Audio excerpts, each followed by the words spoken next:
What's up guys, and welcome to DIY Dudes. In this video, I'm going to show you just how easy it is to assemble and install an Ikea kitchen cabinet system yourselves. Let's get started. So my first step, I've got everything laid out. I've got a nice big open space. I'm going to separate these things and just get started building these as quickly as possible. I want to build everything before I start installing. That way all the steps are fresh in my head and I can build these things in a quick assembly line fashion, make sure they're done as quick as possible. I'm going to open up a few things and just organize it all.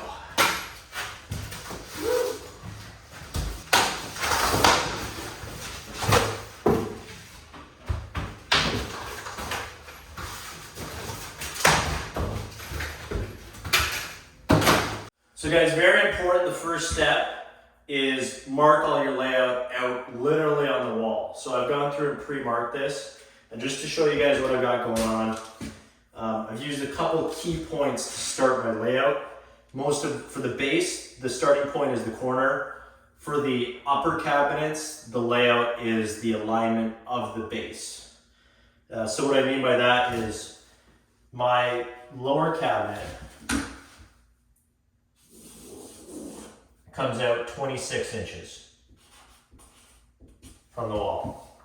And then I've got a 24-inch cabinet for the sink. And I've got a 24-inch gap for my dishwasher. And then I have a 15-inch cabinet that extends almost all the way to the edge. There's enough room to cap it with a cover panel after. And then this way, my base cabinet comes out 47 inches to here. And then from that, my stove picks up. So I've used the lower layout to figure out my upper layout. Above the stove, I have a shallow upper cabinet extending 30 inches plus a cover panel that way. I don't want to draw too many marks up here. It's going to go up about to there. And then I have another upper 30 inches back this way, plus a cover panel. And then lining up with my lower cabinets, I've got two sets of upper cabinets, both 30 inches, 60 inches total, plus a cover panel. So I've gone through, I've laid out my entire kitchen on the walls. I'm confident everything's going to fit. Line up with my sink, line up with my plugs. There's enough ceiling height, clearance is all good. Now I'm gonna go ahead and cut the rail only after I've verified the layout is good. So now I'm ready to cut the rail. I gotta figure out how many sections I need.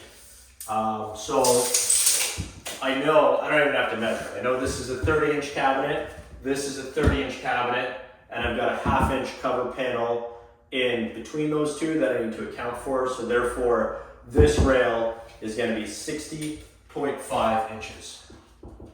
And then I also have two upper cabinets at 30 inches apiece, so 60 inches again. Sorry, that's 60.5, this is 60 inches.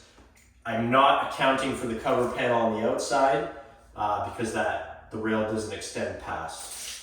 And then for the base, I gotta make a decision here. So 26 plus 24 is 40, 50, plus 24 is another 74, plus 15 is 80, 95 inches. No problem. My rail is only 84 inches. So I don't actually need this to extend all the way through because the dishwasher goes here. It would have been nice if I could get a big long piece to extend the whole length, so that way there's more screw locations along an entire piece. It's more stable, but that's fine. I'll cut a piece at, I'll go 60 inches right in the middle and 29 inches. 60 inches and 29 inches. So gonna write that down, 60 and 29. And then this way, I've got, I'll just do it 47 inches, which is the limit of my corner. All right, so I know I need a piece at 60 and a half, 60, 60, 29, and 47. So I'm gonna cut these using a angle grinder. You can cut them using a hacksaw, or if you have a good strong pair of snips, tin snips, you can use those too. But I find the angle grinder gives me the easiest, cleanest cut, so I'm gonna do that. But use whatever you have available to cut through metal. Now that my rail's all laid out, I'm gonna go ahead and find the stud locations. I'm using my stud finder that I got off Amazon. Perfect, this one right there.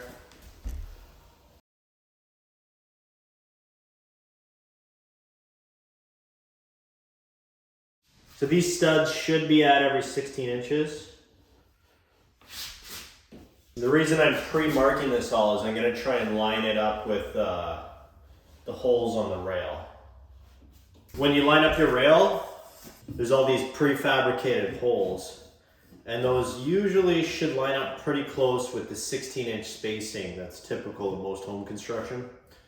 Here I'm pretty close. So when I'm actually installing the rail on the wall, I'm gonna measure everything based off the bottom line of the rail.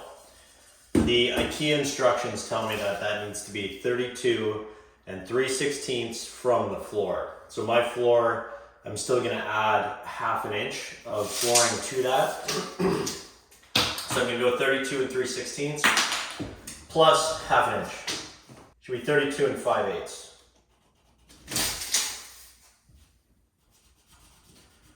So now I'm gonna carry this line in all directions where the rail is actually gonna go. I'm gonna mark that on the wall, and I'm gonna use that as my guide to install the rail itself. Okay, so for the screws going into the studs, I'm just gonna use a regular construction grade screw. Use the washer.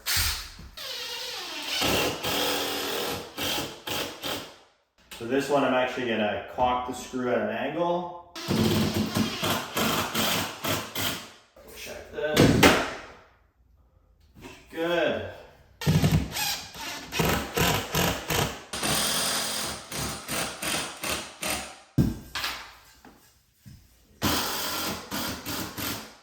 So because I've got this screw not fully torqued, I can still kind of adjust it a little bit, which is what I'm doing now.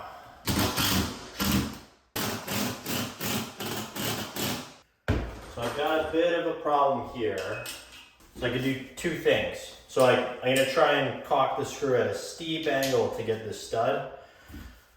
Might be able to hit it, might not. Otherwise I can drill a new hole.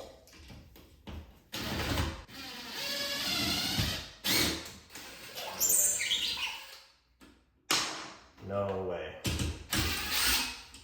So in this situation, I could either add a drop-in anchor here on the end, or drive a new hole, drill a new hole through this metal rod. In this case, I'm gonna drill a new hole because I'd much rather be supported by a stud. So I'm gonna go get my drill bit, and then I'll show you guys how to drill through this metal. I got my drill bit. Find the location. I want to drill a hole. So now for the screw, I still need to go at a pretty steep angle to make sure I hit it.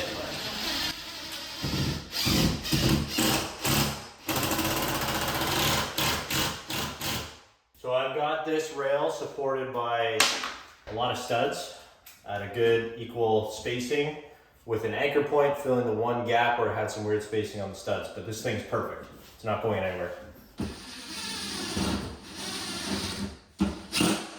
So on this upper run, everything looks good. I'm hitting a lot of studs except for the end location. So I decided to do one drop-in anchor there. Should be more than enough to hold this rail in place.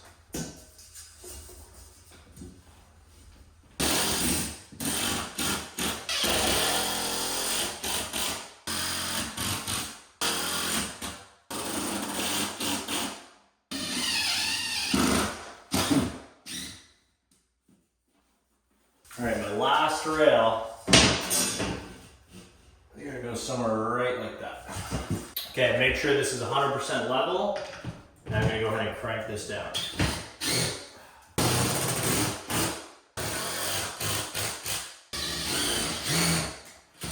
So now that I have my rail fully installed, the next step is to literally hang the cabinets on the back of this rail. It's super easy. This is probably the easiest step in the whole process. And the hardest, we've already completed, which is the rail. This is my corner cabinet. Looks like it fits great. Nice and level.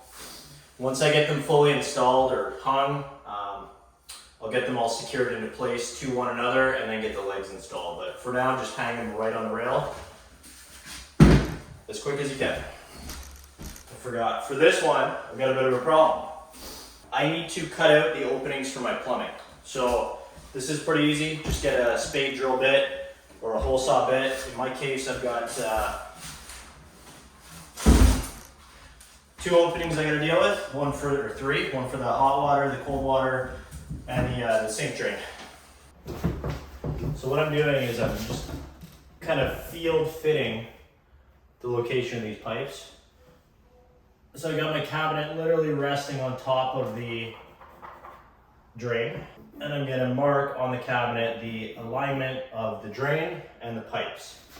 So it won't tell me the height, it'll only tell me the alignment compared to the adjacent panel beside it. Now that I have the alignment marked down on the inside, I've hung the cabinet beside where the pipes, beside where it's going, so I can mark the height. So I know that both of these water supply outlets are 11 inches from the base of the cabinet. The cabinet is 3/4 of an inch. So I know that these are 10 1/4 inches above the bottom of this cabinet, measured from this point here. So that's the location for my water supply outlets. And then my sink drain. I know that the cabinet is gonna sit exactly like this, orientation along the wall except over there.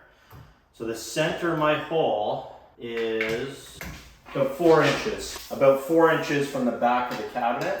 In this case, the back of the cabinet is 1/2 inch, 4 inches, so I'm gonna go 3.5 inches. So I've got my water supply outlets marked, I've got my sink drain marked. I'm gonna go ahead and cut these.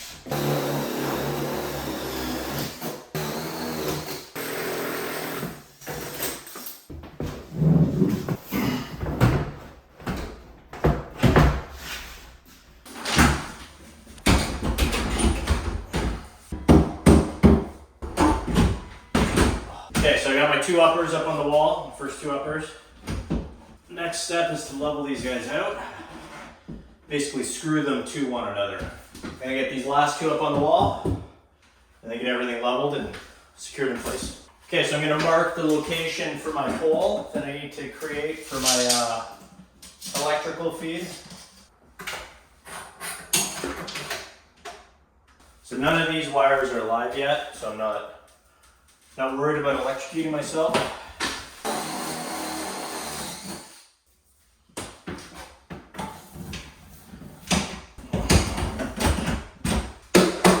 Perfect. That's my upper cabinet that goes above the stove.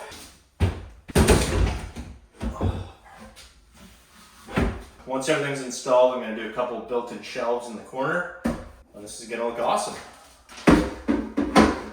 Bang on level between the 2 sides. More than satisfied with all the alignment. I'm going to level these and screw them to one another, and then I'm going to lock them all in place on the rail. Alright, so in order to level these guys out, I'm going to use just some regular woodworking clamps. The reason these are off slightly is just honestly the walls are really wonky in this room. So if your walls are a bit off, your cabinets might be too. I need about 3 clamps. Perfect, so nice and even at the bottom, even at the top, and even along the front face. Now you're gonna get the screws that came with your cabinets. I usually do about 4, at least 4 per cabinet. And then Honestly, I try not to use the prefabricated holes because there's a chance that it'll conflict with your hinge location. But that's usually only in the top and the bottom.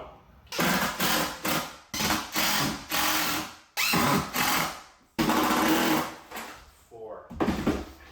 I've got nice even cabinets on the top, front face, and the bottom.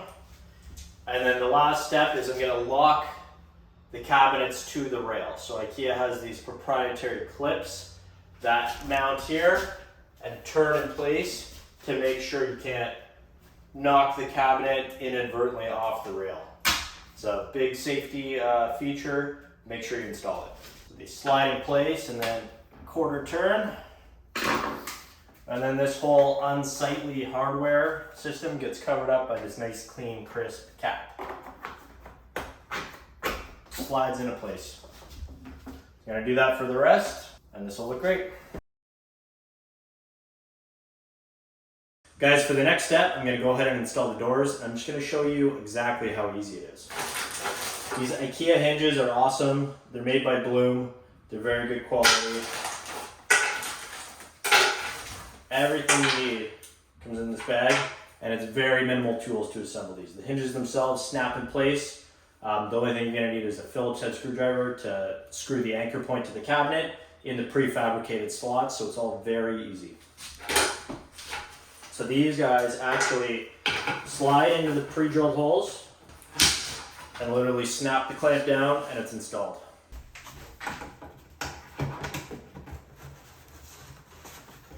This last one, same process. Slide it in place, make sure it's seated evenly all the way around.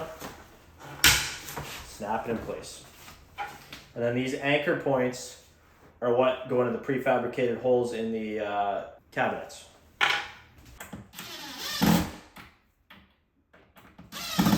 So there is a arrow indicator on these anchor points. Make sure that the arrow always points to the front of the cabinet. Now that your anchor points are in, your door literally just clinks right into place.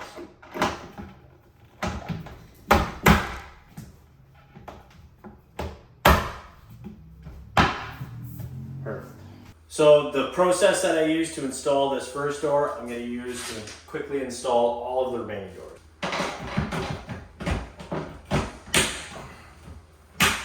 So these cabinets actually touch, they rub a little bit, but there's adjustment in the hinges.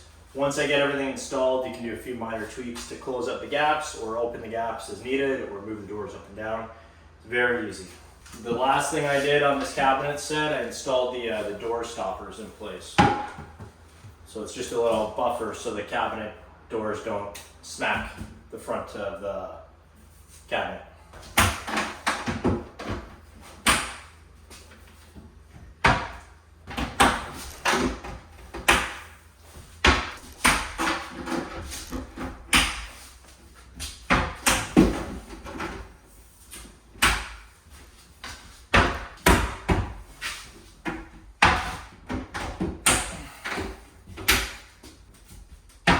Okay guys, the doors are in, they look great. There's a few minor adjustments I need to make, but the last step in the process is I need to install a few strips of cover panel here, here, here to cover up the sides of the cabinets. The base cabinets and the upper cabinets look great.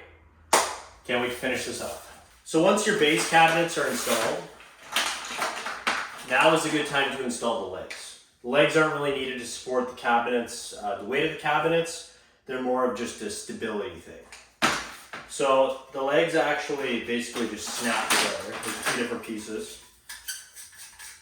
2 sections of the leg itself screw together. And then they slide into the base. A few more cap components. And this piece literally will just slide into some prefabricated holes that are drilled into the bottom of the cabinet.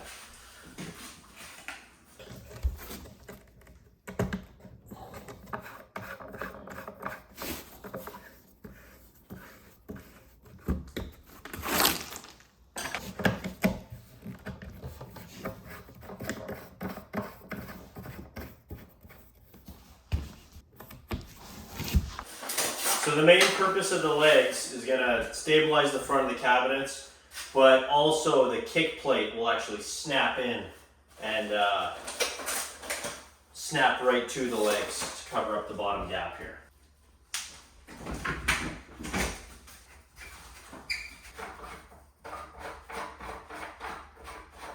Okay, perfect. So now that all the front legs are installed, just adds a little bit of extra stability to the front.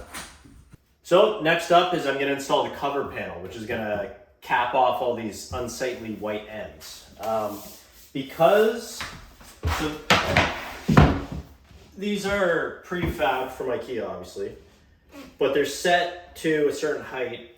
They're set deep if you want to, if your cabinet install has a deco strip, which is like a white, or not white, but color trim piece that runs along the bottom that matches this the cabinet color. That'll kind of seal off the white beneath, and it'll obstruct your view of the white bottom, so you won't really be able to see it. In my case, I don't have that piece. I didn't spring the extra few bucks for it, so I'm actually going to cut my panel flush with the top, so it just overhangs like a quarter of an inch from the bottom. So I've literally held my piece where I want it to go, and I ran a marker along the top. That's going to be my guide to cut. So I've got my piece marked where I need to saw cut it to the correct height.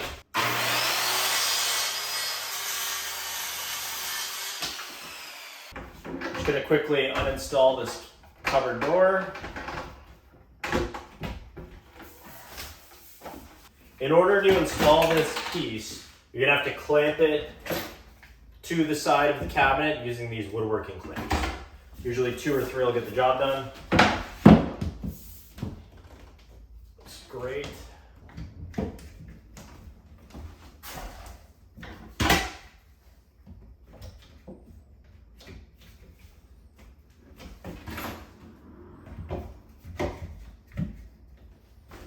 So make sure you don't use just any screw. You need to use the Ikea particle board screws because they're just the right length to go through this cabinet wall and slightly into the cover panel on the outside, but not all the way through. By the same principle, don't bury the screw into the side wall when you're screwing it in. Just screw it just enough so it's just snug tight, and that's good enough. You don't want to bury it in and then end up punching the screw all the way through the outside.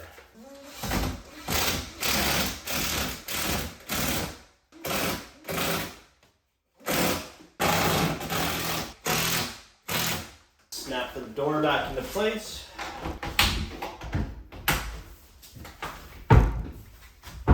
Nice and flush all along the back wall.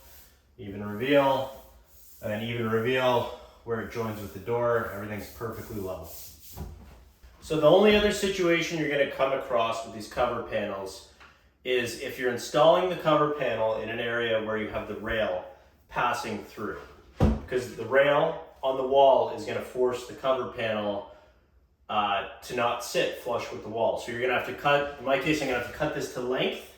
And I'm also then going to have to cut a small notch in the back of the panel to allow the rail to pass through.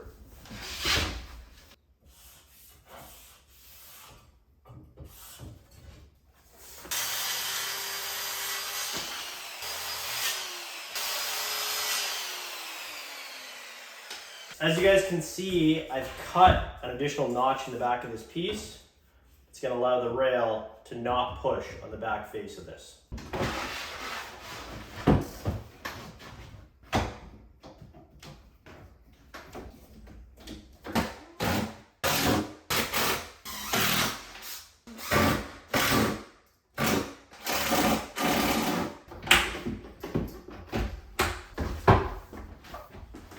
So the bottom process of the cover panel installation is exactly the same as the top panels. Just simply slide the pieces into place. They should be cut to fit or fabricated to fit, so you shouldn't need to do any modifications here. And then just clamp them in place using the woodworking clamps, and then use those particle board screws to screw right into place. When you guys are finalizing your design with Ikea, it's important to consider these little gaps that are going to occur between your corner cabinets.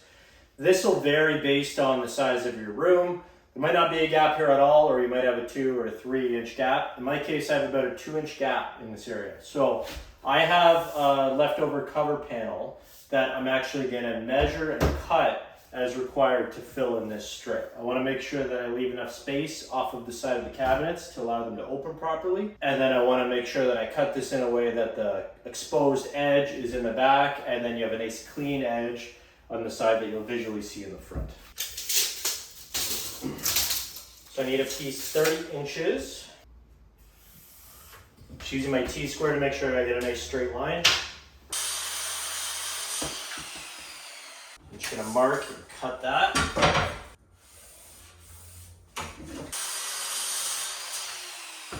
I've got this guy cut to length, and he's cut it to width. So when these doors open, they don't actually intrude that way anymore. So I'm gonna cut it to leave a slight gap between this and the other door. I'm gonna go 2 3/4 inches for my first piece. And I'm gonna cut this with the table saw.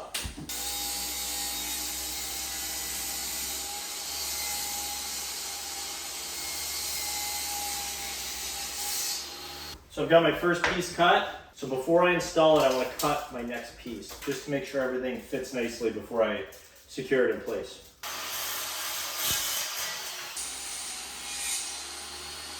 All right, so I've got a few extra particle board screws. I'm gonna be able to screw this one piece in place as I have access to it from the back, so I'll do that. And then the other strip I'm gonna secure using no nails construction adhesive.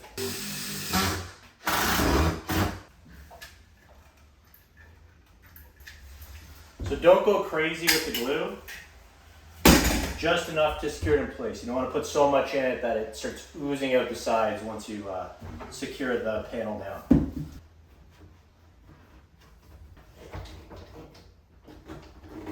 All right, so I'll leave those clamps on there for a couple hours. You can snap them off after that, and this panel should be nice and secure.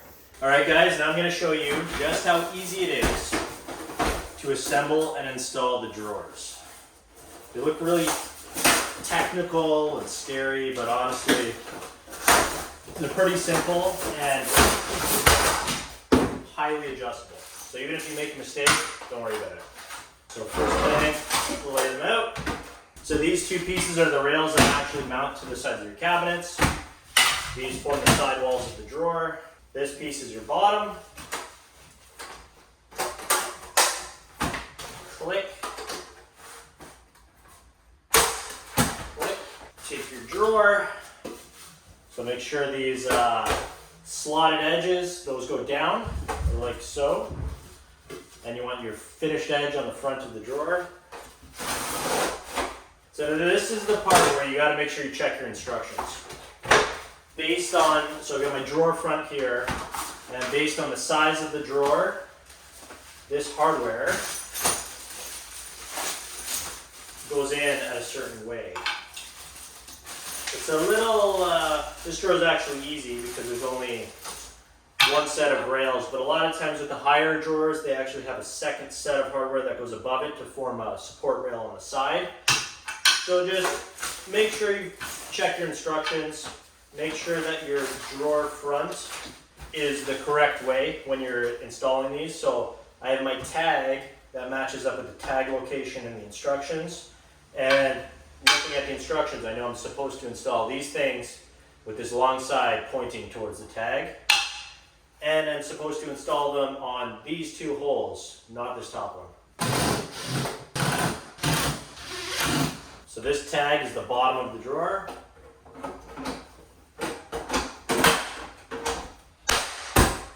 And there, it's installed. So say I've installed this drawer the wrong way, or I need to reinstall it, or any sort of problem. These things are almost impossible to get off. There's a release lever built into this hardware on the side. There's a slotted Phillips screwdriver hole here. You gotta adjust this tab, pull it up, slide your drill in, and then counterclockwise will release it. That is the only way to get this mechanism to release. So if you install this drawer incorrectly and you need to make a modification, that is the only way to fix it without destroying your drawer. We're actually going to install this drawer. So this is a bit of a tricky thing.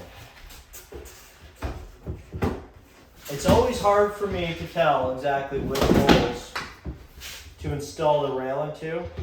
And it's okay if you get this wrong the first time, because you can adjust it. If you're one too high or one too low, the drawer won't close properly and you won't have the ability to install all of the drawers you have. I've decided to go at this height. Okay, so before I install the other side, I'm going to check this. I'm going to go up one level. So there's adjustment in the side of your cabinet, but there's also adjustment in the rails themselves. I'm going to go up one whole height, which gives me about another centimeter of clearance. I'm like 90% sure that's going to work, so I'm going to go ahead and install the other one.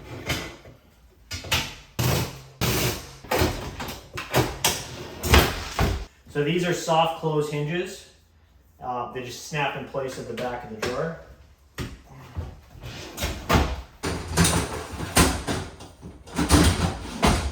All right guys, that's a wrap. I just finished up this kitchen and it looks great. I couldn't be happier with the results. If you guys have any questions, please leave them in the comments below. Remember to subscribe to not miss my upcoming video where I'm actually going to install a custom concrete countertop in this kitchen. And remember to hit that like button. See you guys next time.